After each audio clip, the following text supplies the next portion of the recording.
adlaw, sikop ang usa ka drug personality nga nalakip sa regional target list atul sa buy-bust operation natong Mayo 1 ning tuiga sa barangay Santa Clara, Lamitan City. Gilang dinakpan nga si alias Josan, 39 anyos nga gituang nalambigit sa illegal nga drug trade sa kasigbit nga lungsod sa Basilan. Na-recover gikan kaniya ang 14 ka pakete sa gituang shabu nga gibanabadaang mutimbang ug 5 ka gramo ug mubalora sa kapin 34,000 pesos. Apil sab sa nakuha ang 500 peso bill nga gigamit isip buy-bust money. Mag-atubang kini sa kasong paglapas sa Republic Act No. 9165 kon Comprehensive Dangerous Drugs Act of 2002.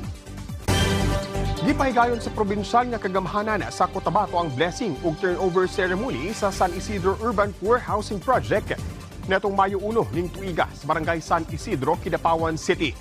Among housing project magsilbing puy-anan sa mga benepisyaryo sa programa nga dakong tabang ilabi na karong panahon nga ana ilawom sa National Energy Emergency ang nasud. Sugdan sab sumala pa sa probinsya ang pagpangapod-apod ug tag napulo ka kilo sa bugas nga gikan sa 169 million pesos nga pondo gikan sa Office of the President. Mukabat sab sa 251 million pesos ang counterpart sa Kapitolyo gikan sa surplus fund sa probinsya. Nakatakda kining sugdan karong bulan sa Mayo ug ipadayon sa bulan sa Hulyo ug Oktubre ning tuiga.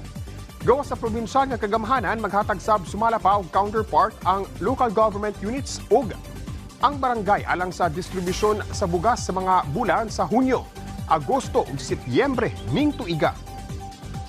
Ug mo adto ang mga nagunang balita dinhi sa PTV Davao. Ako si Jay Lagang para sa Pambansang TV sa Bagong Pilipinas.